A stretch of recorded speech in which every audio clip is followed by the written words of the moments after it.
Barack Obama has dedicated his career to helping people improve their lives.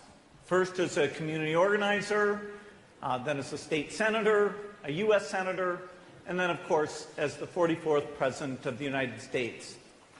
I got to meet with President Obama a number of times, and I was always impressed by how he wasn't discouraged, even when tough challenges came along. He stayed focused on the work. He did what he could to make positive change. And now he's continuing that incredible commitment with the Obama Foundation. Please welcome former President Barack Obama.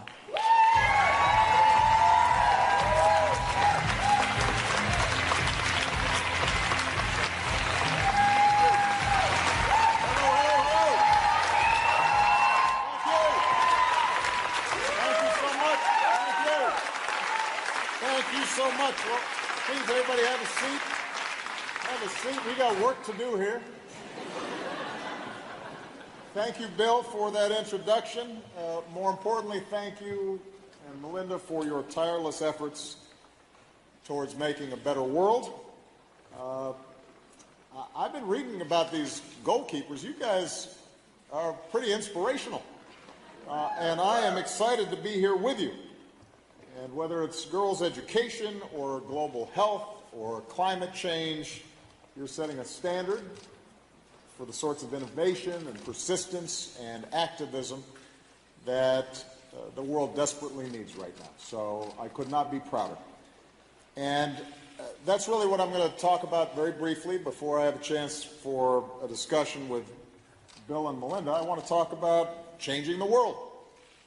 I remember sitting down with Bill in Paris a couple of years ago, where the world was coming together to hammer out an agreement, a small agreement to save the planet, by taking meaningful action to tackle climate change. It's a threat that may define the contours of this century more than just about anything else. Here was the interesting thing. Bill saw this not simply as a challenge, but also as an opportunity. And I remember him in sort of a matter-of-fact way saying, well, we're going to just have to go ahead and invent some new technologies. Which I said, I agree, let's do that. Although he knows more than me about inventing new technologies. But his tone was, yes, this is hard, but we can figure it out. It's hard, but it can be done. And that spirit, a spirit that says, to quote, I guess myself, yes, we can, rather than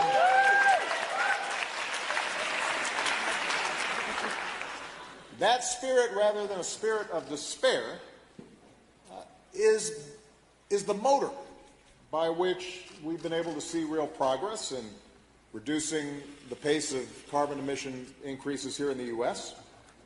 And even if at the current moment the federal government is not as engaged in these efforts as I would like, nevertheless, progress continues because of the efforts of people like Bill and a whole host of entrepreneurs and universities and cities and states. They are making change around energy policy in America separate and apart from what government is doing. And that gives me confidence that we can continue to make progress. And my broader point here is that you tend to believe when Bill says we can do something, that we can do it. And when all of you stand up and say this is something we can do, that spirit is infectious. And it's exactly what we need right now. We do face extraordinary challenges. You've heard of many of them in your discussions today. You know the nature of these challenges from your work. Growing economic inequality, a changing climate, terrorism, mass migration, still too much extreme poverty, still too many girls who are denied an education, the rise of nationalism and xenophobia, and a politics that says it's not we, but us and them. A politics that threatens to turn good people away from the kind of collective action that has always driven human progress. So these are real challenges, and we can't sugarcoat them. They're going to take a long time to solve. But that can't discourage any of us from the belief that individually and collectively, we can make a difference. We can make things better. And rather than be daunted by those challenges should inspire us and excite us, because it gives us an opportunity to make our mark on the world in ways that we haven't even yet scratched the surface of. We have to reject the notion that we're suddenly gripped by forces that we cannot control. We've got to embrace the longer and more optimistic view of history and the part that we play in it. And if you are skeptical of such optimism, I will say something that may sound controversial. I used to say this to my staff in the White House, young interns who would come in, any group of young people that I met with, and that is that by just about every measure, America is better and the world is better than it was 50 years ago, 30 years ago, or even 10 years ago. And I know that statement doesn't jibe with the steady stream of bad news and cynicism that we're fed through television and Twitter. But think about it. I was born, I know I have gray hair, but I don't consider myself that old. But I was born at a time when women and people of color were systematically, routinely excluded from enormous portions of American life. Today, women and minorities have risen up the ranks of business and politics and everywhere else. And even if we still have miles to travel and innumerable laws and hearts and minds to change,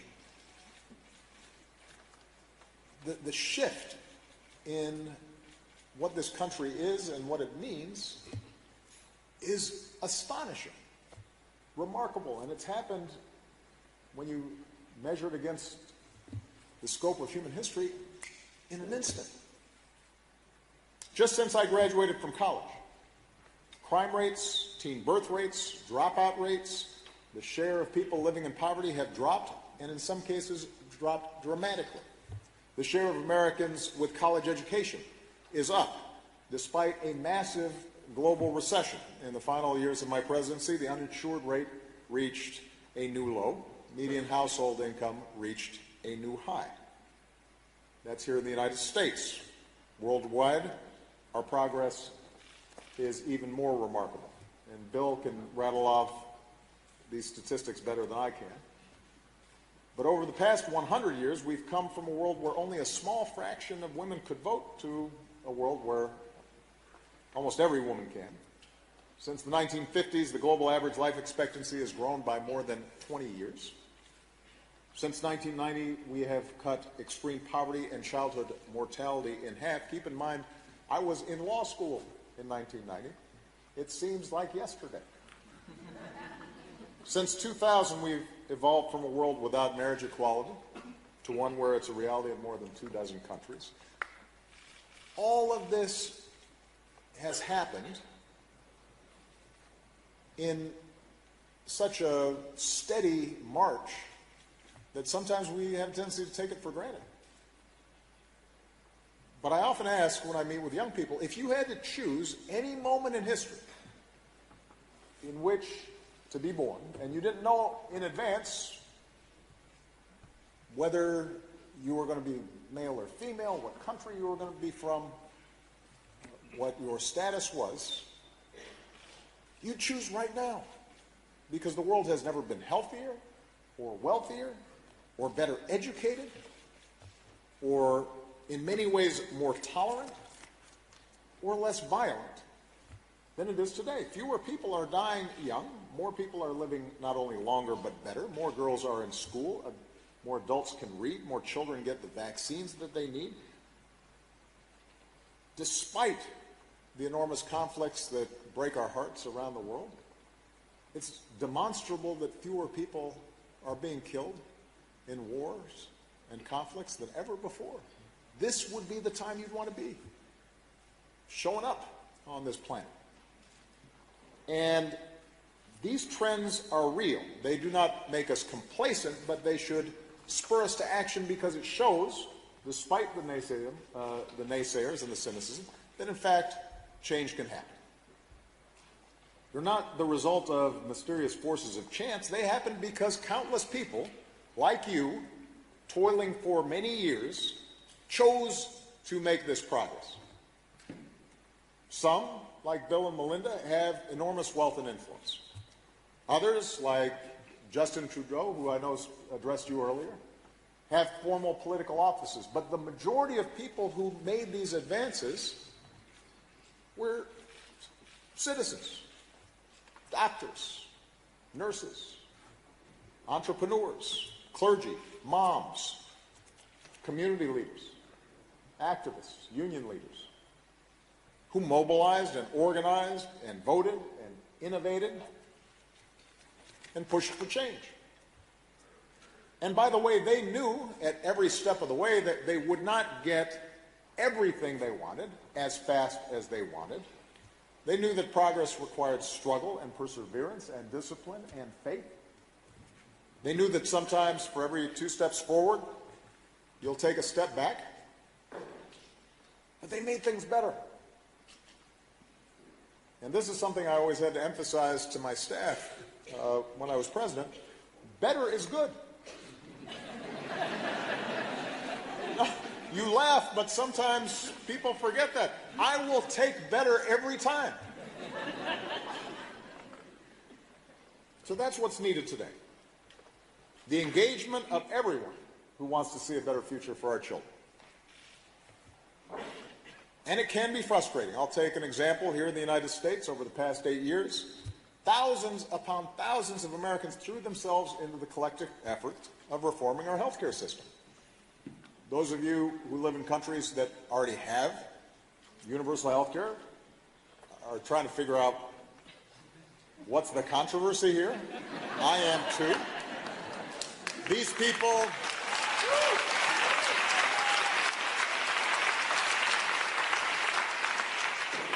But, you know, the folks who did the work, it wasn't just policy wonks. It wasn't just politicians. It was moms and dads, people who had the experience of a sick child or crushing medical bills that threatened to bankrupt them. Maybe a parent who was lost to cancer that, had that person got a regular checkup, might have been caught earlier. And those voices from every walk of life in every corner of the country, against all odds, made a difference. And for the first time, more than 90% of Americans know the security of health insurance. Paying more for insurance or being denied insurance because of a pre-existing condition or because you are a woman, that's not a thing anymore. We got rid of that. And people are alive today because of it, and that's progress. Now, the legislation that we passed was full of things that still need to be fixed. It wasn't perfect, but it was better. And so when I see people trying to undo that hard-won progress for the 50th or 60th time, with bills that would raise costs or reduce coverage, or roll back protections for older Americans or people with pre-existing conditions, the cancer survivor, the expecting mom, or the child with autism or asthma, for whom coverage once again would be almost unattainable, it is aggravating. And all of this being done without any demonstrable economic or actuarial or plain common sense rationale, it frustrates. And it's certainly frustrating to have to mobilize every couple of months to keep our leaders from inflicting real human suffering on our constituents. But, you know, typically that's how progress is won and how progress is maintained on every issue. We have to stand up for each other, recognize that progress is never inevitable, that it often can be fragile, it's in need of constant renewal, And our individual progress and our collective progress depends on our willingness to roll up our sleeves and work. And not be afraid to work. So, in conclusion, each of us can make a difference, and I know I'm preaching to the choir here because otherwise you wouldn't be a goalkeeper. But many of you are young and maybe have only seen forward momentum and may not have seen backward momentum yet. Many of you may confront hurdles and roadblocks and disappointments in the future. And when that happens, that's the test.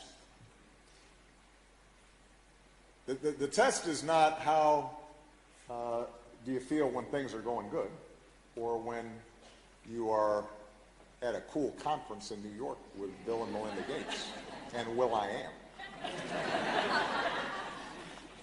Right? The test is when you're in the field and you're on the ground and you are doing work and people are resisting or misunderstanding or purposely undermining efforts that you know can make a difference. And how do you respond to that? And what I'm suggesting here today is that your response has to be to reject cynicism and reject pessimism and push forward with a certain infectious and relentless optimism. Not blind optimism, not one that ignores the scale and the scope of challenges, but that hard-earned optimism that's rooted in the stories of very real progress that have occurred throughout human history. And the recognition that our successes, even though sometimes they're small or incomplete, accumulate. They build, and they create a trajectory that's better and will mean some girl somewhere getting an education that otherwise she wouldn't have had. That'll mean some farmer being able to cultivate a crop to feed his family and, if enough of them do it, feed a nation. That's what you're fighting for at every moment. Because each new generation stands on the successes of the previous generation. It's like a relay race that we're running. Each generation reaches up, standing on that previous generation, and bends that arc of history in the direction of more freedom and more opportunity and more justice. That's why I spent so much time when I was president convening young leaders on every continent that I visited. That's why in my post-presidency, my emphasis is going to be on training the next generation of leaders to take their own crack at changing the world through the Obama Foundation, which will be based in Chicago, but will have projects and programs and digital networks all across the globe. And I'm hoping I get a chance to work with some of you because I have great faith in you, just as I know Bill and Melinda have great faith in you. And I'm certain that if you keep pushing forward, then America and the world are going to be just fine. Thank you very much.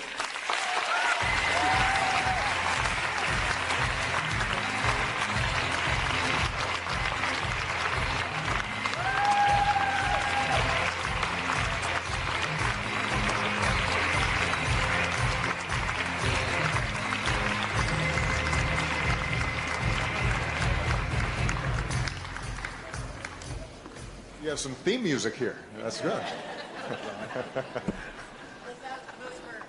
Those were incredibly inspiring remarks, I think, for all of us. And She's using one of the things that strikes me in the conversations we've had in this room today, as you know earlier, as you said, Prime Minister Justin Trudeau was here. I said it when I came back here, bro. And, I said it when I came back here.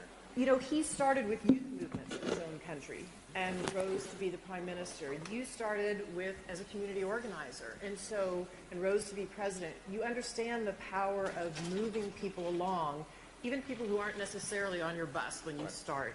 Talk to us a little bit about how you think of movements around the world and the power of those now, and what leaders can learn from them.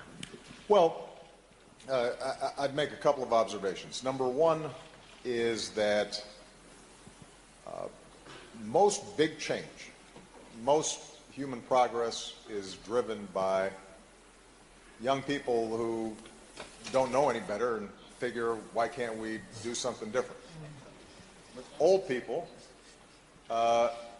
get comfortable or cranky or protective of their status or set in their ways.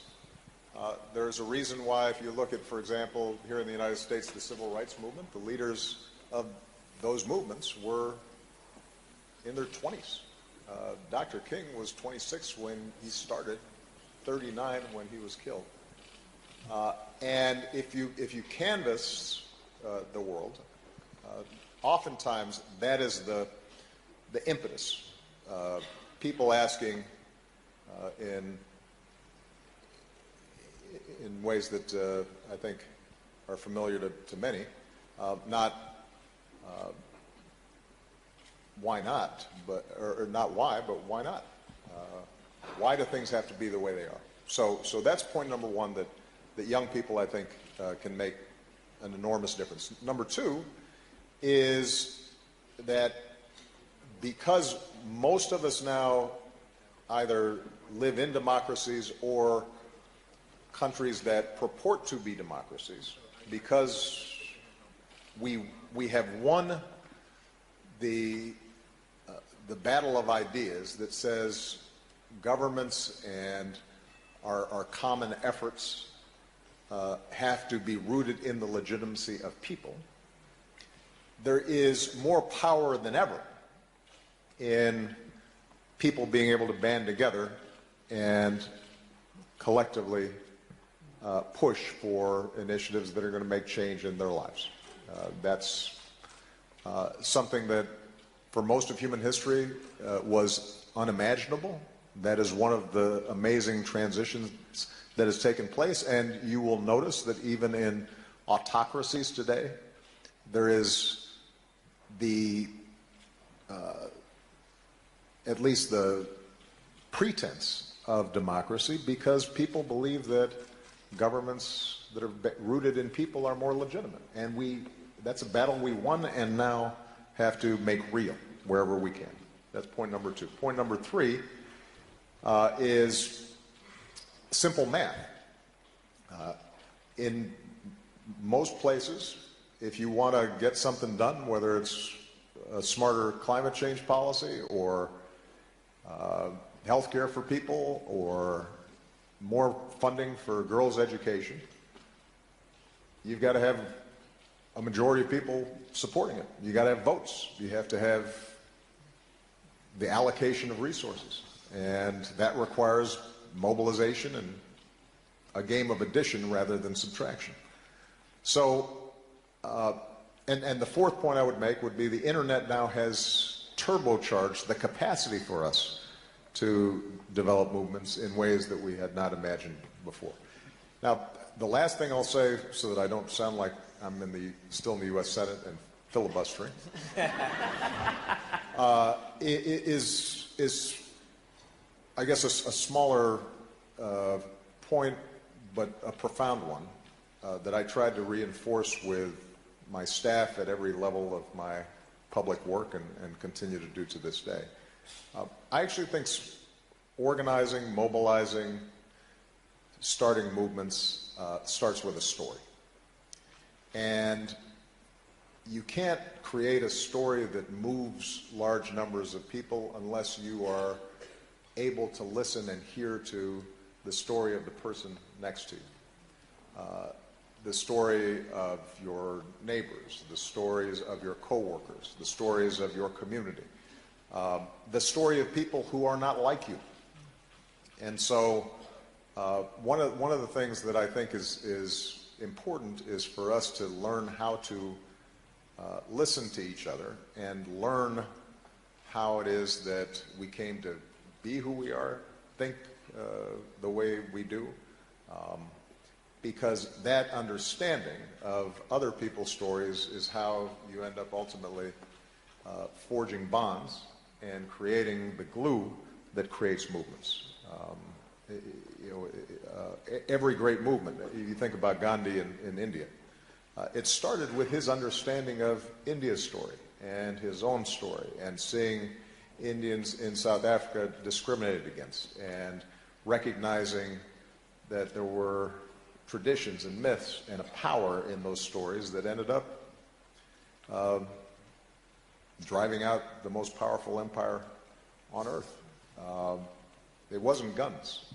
And increasingly that will be the case, and certainly that will be the case if we want to move forward the sustainable development goals that we're talking about. Is we've got to be able to tell a story not only to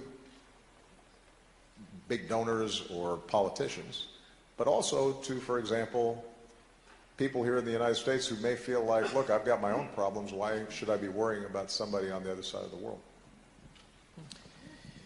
Yeah, I have to say, when we got into philanthropy and particularly studied global health, we were stunned at the progress. We'd had no idea.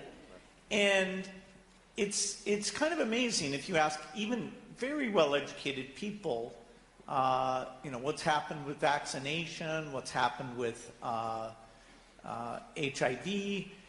They don't know the positive story.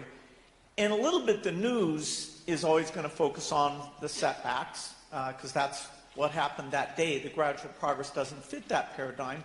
And even people who raise money for these causes, I have to say, sometimes even some of the material we create is talking about the piece that remains as though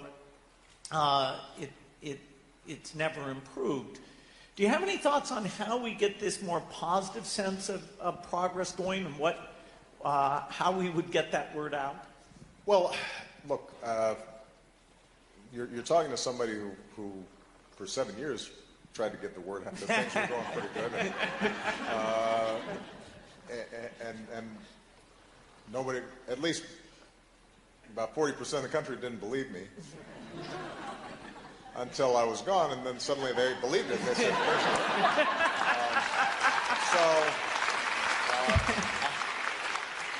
so with that caveat, I'd make a couple observations. One, you're right, Bill, there is the nature of the media, and maybe just the human brain, is to fasten on what's wrong, not on what's right. And I'm not sure we're going to be able to change that, right? Visual displays of a fire are much more interesting than just a building sitting there. And so the fire is going to make the news. The building's sitting there nicely and people are walking their dogs in front of it and stuff. That will not make the news. So I don't think that we can count on conventional media necessarily to spread the word. This is, though, where the power of the internet has not, I think, been harnessed the way it needs to be, particularly when we think about young people and young audiences. Malia and Sasha consume information differently than I do. And I think that those of us who've been involved with policy work are still putting out these reports with pie charts and this and that, and that's not interesting to them. But stories and visual representations of progress can go viral. There's a hunger for it. It's just that we don't systematically think about it. And so I think when the three of us were talking a while back, I mentioned that one of the areas that I'm deeply interested in is how do we build sort of a digital platform whereby people can go to find out what's happening that is moving the progress on issues and then activates them. Because I heard somebody, I think maybe Trevor, saying an important point. I'm very interested in how online communities can move offline. How this incredible power to convene through hashtags and tweets and this and that and the other eventually leads to people meeting each other and talking to each other. And I think that we have not fully tapped that as a way of spreading the word about progress that has been made. I also think it is important for us to put some friendly pressure on leaders to tell good stories and to make sure that we don't that we aren't so rigid in our partisanship or ideologies that we are not willing to acknowledge and share when somebody who might be of a different political persuasion has done something really good, even if it runs contrary to our short-term political interests. I mean, I always used to say,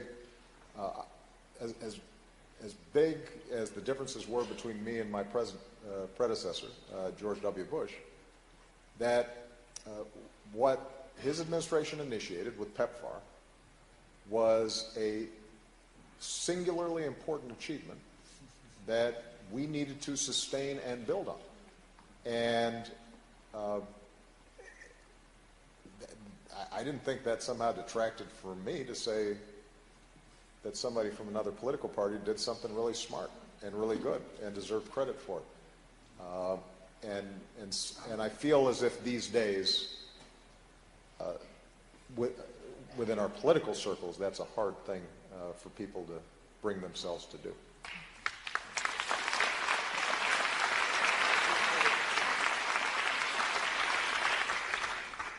One of the things that Bill and I had the great privilege of doing when you were in the White House late in your presidency was spending a little bit of casual time on a Saturday night. And your daughters were in and out of your home, Lily and Sasha.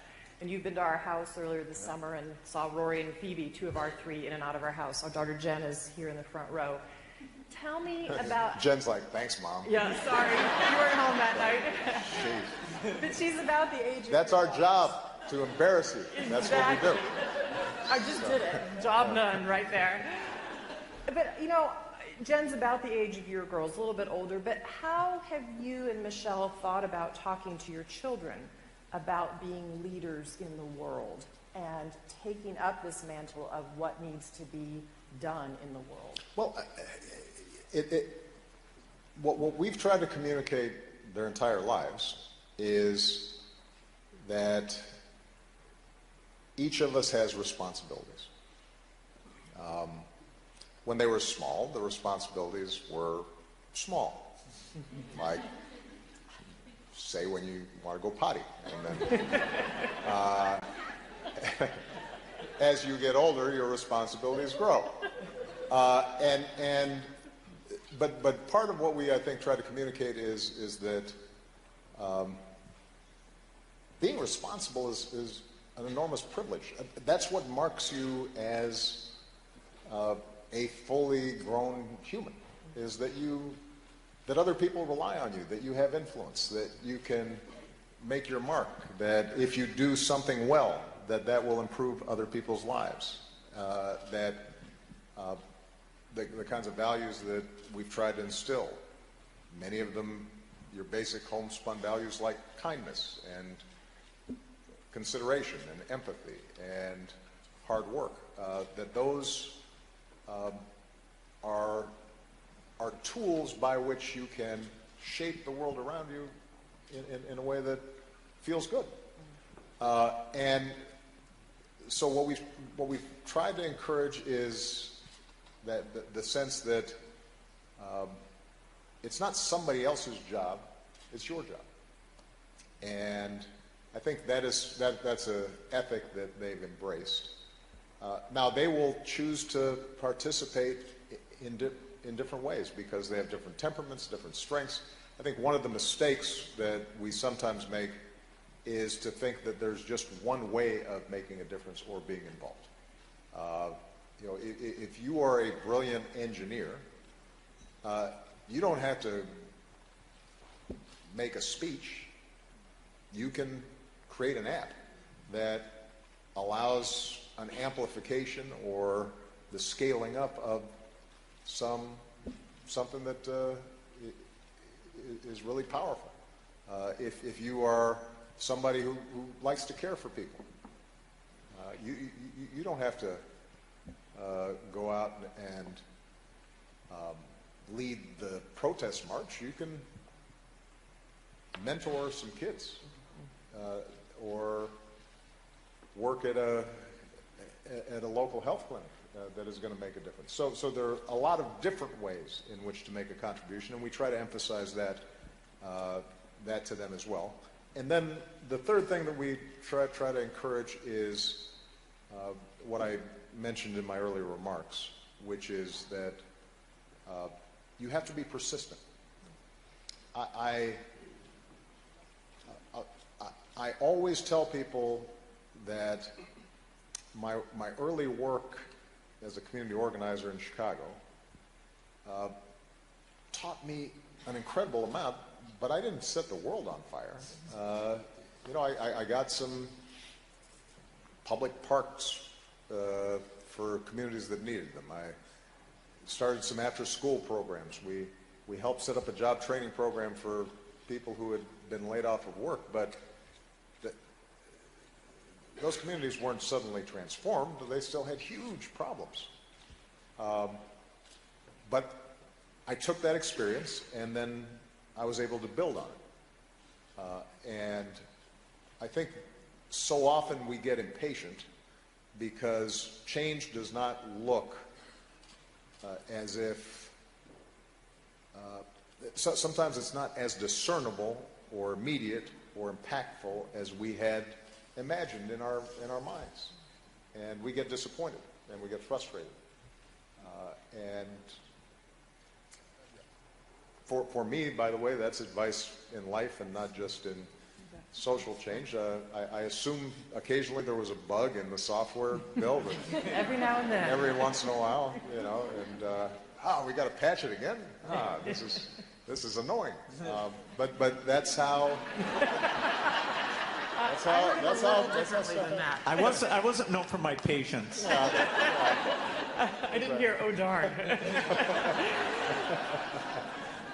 Bill, did you have one last question? Yeah.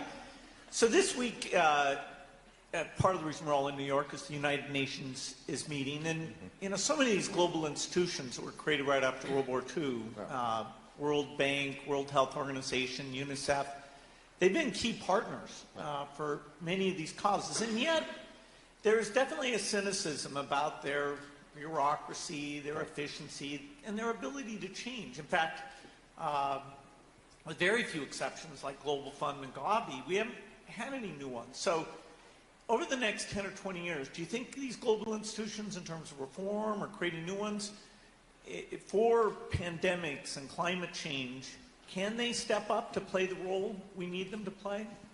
Well, let me first of all say that the biggest problems we confront, no one nation is going to be able to solve on its own. Not even a nation as powerful as the United States of America. There are times during my presidency where I was attacked for not claiming that we could go on our own, as if that was an expression of weakness. No, I believe that the United States is, in fact, an indispensable nation, and that many of the initiatives and much of the progress that we've made could not have been done unless we underwrote those efforts. And I'll use as an example our handling of Ebola, which in retrospect, I think a lot of historians would argue was one of the, if not the most effective emergency public health intervention in history.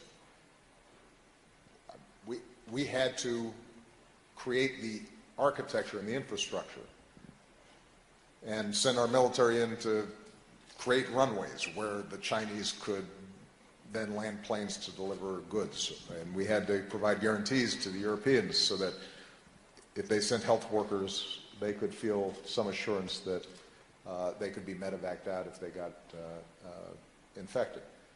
So I take great pride in what the United States can do, but if we're talking about climate change or global migration spurred on by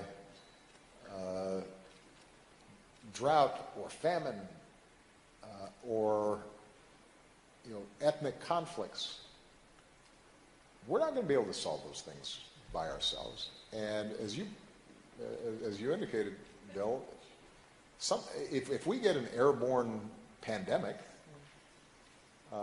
unlike a slow-moving, disease that's difficult to transmit like Ebola, if we haven't built ahead of time some structures to deal with this, millions of people could be adversely impacted. So number one, you have to start with the premise and believe that multilateral institutions and efforts are important. And you don't have to cede all your sovereignty, or it doesn't make you less patriotic to believe that. You just have to have some sense and read. So that's point number one. Point number two is that, in fact, there are problems with existing multilateral institutions. Not surprisingly, they were designed post-World War II for the most part, and they couldn't have anticipated everything that's happened. There is bureaucracy and inertia and resistance to reform. So it is important for every country, every leader, to be honest about the need for reform and not simply think narrowly about, well, I want to keep certain numbers of slots or votes or this or that. At least on many of the issues where there shouldn't be a big ideological controversy. Look, reforming the Security Council, that's something that goes to core geopolitical interests and is a huge, difficult, and perhaps unachievable goal anytime soon. On the other hand, making sure that the WHO works well and that we have a sufficient security trigger when a pandemic or something else happens, that is achievable. And it shouldn't be controversial. It's just a matter of digging in and getting the work done. When it comes to girls' education, there may be cultural resistance in some places to actually getting it done, but generally speaking, there aren't that many folks who will explicitly say, I'm sorry, we don't want to educate our girls and women. As a practical matter, you may see that in certain countries, but at the level of our multilateral institutions, there should be a broad consensus. And so what I would hope for is that we come up with concrete plans in those areas, oftentimes with respect to the Sustainable Development Goals, are areas where there is a consensus on at least the aims, if not always the means. And think about how can we improve delivery systems, how can we improve their operations on a day-to-day basis. But ultimately, the last point I would make, that requires leaders to feel as if it matters and is important. That in turn requires the public think that it matters and is important, because unfortunately what you discover is that most politicians and elected leaders are followers and not leaders. They're called leaders, but most of the time they follow. They see what do their constituencies care about, and they respond. And one of the biggest challenges that we've had is that, and I speak most intimately about the United States, the general public responds with enormous generosity when they see a specific story of a child who's hungry, or somebody who's been stricken by a flood. But when it comes to just a general knowledge or interest in development funding, not only do they not know much, but they oftentimes have a negative reaction.